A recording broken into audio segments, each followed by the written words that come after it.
Okay, चलिए सीधे इस एक्सप्लेनर में चलते हैं। आज हम एक ऐसी सक्सेस स्टोरी को डिकोड करेंगे जिसने दुनिया को हैरान कर दिया। सोचिए, ओमाहा के ओरेकल ने बिना कोई फैंसी टेक स्टार्टअप बनाए या कोई बड़ा स्पोर्ट्स ब्रांड लॉन्च किए सदियों की सबसे मैसिव वेल्थ खड़ी कर दी, और वो भी सिर्फ दो चीज़ों के दम पर, वक्त और स्मार्ट इन्वेस्टिंग। इस पूरे ब्लूप्रिंट को हमने कुछ हिस्सों में बांटा है, जहां हम इनके माइंडसेट, इन्वेस्टिंग मैकेनिक्स और सबसे ज़रूरी वेल्थ क्रिएशन की साइकोलॉजी पर बात करेंगे। तो फाउंडेशन से शुरू करते हैं। वॉरेन बफेट का जन्म 1930 में हुआ था, और सच कहूं तो फाइनेंशियल समझ इनमें बचपन से ही थी। एज ए टीनेजर, जब बाकी बच्चे खेल रहे होते थे, तब उन्होंने अखबार बेचकर अपना एक सॉलिड फाइनेंशियल बेस बनाना शुरू कर दिया था। और अब इस नंबर पर ध्यान दीजिए, 11। सिर्फ 11 साल की उम्र में उन्होंने अपना सबसे पहला स्टॉक खरीदा था। मतलब इससे एक बात तो बिल्कुल साफ हो जाती है कि शुरुआत करने के लिए कोई भी उम्र छोटी नहीं होती। यहीं पर उनके मेंटोर बेंजामिन ग्राहम की एक कमाल की एडवाइस आती है, जिसने सब कुछ बदल कर रख दिया। उनका मानना था कि स्टॉक मार्केट कोई कसीनो नहीं है। स्टॉक खरीदने का मतलब किसी फास्ट पेस्ड गेम में पैसे लगाना नहीं, बल्कि एक असली बिजनेस में हिस्सेदारी लेना है, एक ट्रू लॉन्ग टर्म ओनरशिप। और यहीं से हमारा अगला कॉन्सेप्ट निकल कर आता है, buying businesses not just stocks. ये एक ओनरशिप माइंडसेट है। यही उनकी सबसे बड़ी सुपर स्किल है, ये पहचानना कि क्या कोई बिजनेस अगले 20 सालों तक चलेगा और लगातार प्रॉफिट बनाएगा या नहीं। इस डिसिप्लिन को मेंटेन रखने के लिए एक कमाल का रूल है जिसे सर्कल ऑफ कॉम्पिटेंस कहते हैं। इसका सीधा सा मतलब है कि सिर्फ उन्हीं बिजनेसेस में पैसा लगाइए जिन्हें हम सच में समझते हैं। आजकल के हाइप में आकर, जैसे क्रिप्टो, एआई या कोई नया रैंडम आईपीओ जो बस ट्रेंड कर रहा है, उसमें अंधा पैसा फेंकना समझदारी बिल्कुल नहीं है। रिस्क को कम करने की बात आए तो the margin of safety picture में आता है। देखिए, पॉइंट बड़ा सिंपल है। एक दुनिया की सबसे बेहतरीन कंपनी भी एक बेहद खराब इन्वेस्टमेंट बन सकती है अगर उसकी कीमत गलत चुकाई जाए। मार्जिन ऑफ सेफ्टी का कॉन्सेप्ट इस रिस्क को ड्रास्टिकली कम कर देता है। बेसिकली, जब किसी फंडामेंटली स्ट्रांग बिजनेस की मार्केट प्राइस उसकी असली यानी इंट्रिंसिक वैल्यू से काफ़ी कम हो, तभी उसमें एंट्री लेने का फ़ायदा है, ताकि कल को अगर मार्केट में कोई अनएक्सपेक्टेड तूफान आ भी जाए तब भी इन्वेस्टमेंट सेफ रहे। इसको ऐसे समझते हैं, अगर किसी बिजनेस की एक्चुअल वैल्यू 1000 रुपए है, लेकिन मार्केट उसे सिर्फ 700 रुपए में दे रहा है, तो ये जो 300 रुपए का गैप है ना, यही हमारा सेफ्टी नेट है। और सच कहूं तो यही एक्चुअल वैल्यू इन्वेस्टिंग है।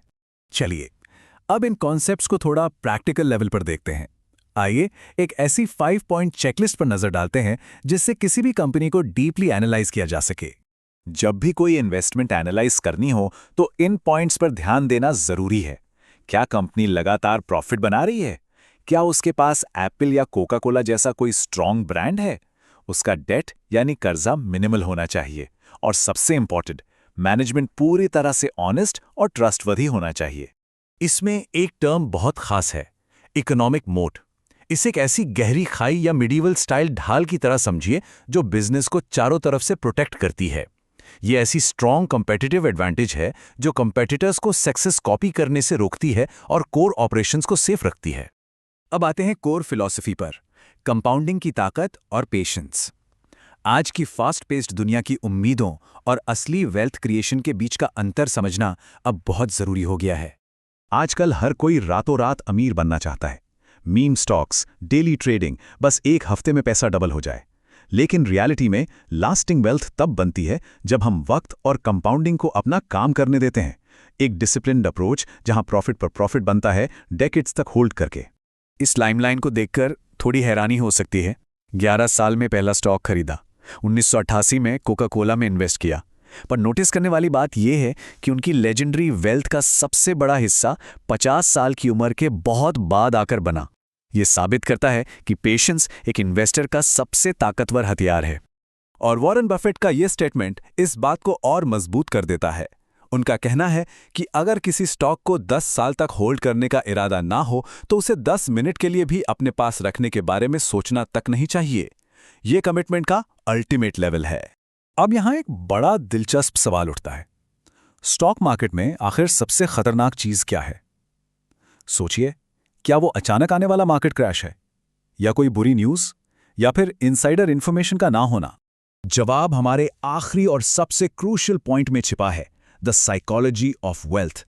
क्योंकि फाइनेंशियल सक्सेस का असली बैटल ग्राउंड कोई ट्रेडिंग स्क्रीन नहीं है, बल्कि इंसान का अपना दिमाग है।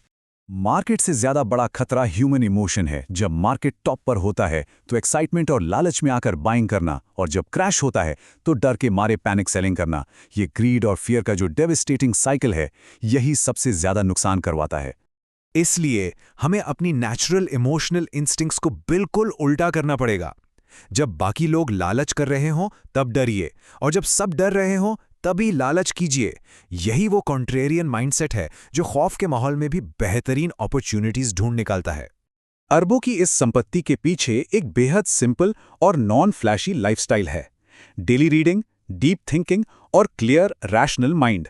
दिखावा करने से ज्यादा उनका पूरा फोकस अपने इंटेंस इमोशनल कंट्रोल और क्वालिटी डिसीजन मेकिंग पर होता है। तो आखिर में बात यहीं आके रुकती है कि स्टॉक मार्केट में सबसे बड़ा एडवांटेज हाई इंटेलिजेंस नहीं, बल्कि टेम्परामेंट है। बड़े बड़े कॉम्प्लेक्स चार्ट्स और एल्गोरिदम्स भी फंडामेंटल बिजनेस की समझ और इमोशनल कंट्रोल की शांति के आगे बिल्कुल फीके पड़ जाते हैं। और जब हम इस एक्सप्लेनर के अंत में हैं, तो ये सवाल एक गहरा विचार छोड़ जाता है। क्या सच में लॉन्ग टर्म वेल्थ बिल्ड करने के लिए इन्वेस्ट किया जा रहा है, या सिर्फ शॉर्ट टर्म के लिए ट्रेड कर रहे हैं? अपना फाइनेंशियल टेम्परामेंट पहचानिए और तय कीजिए कि आखिर किस रास्ते पर चलना है।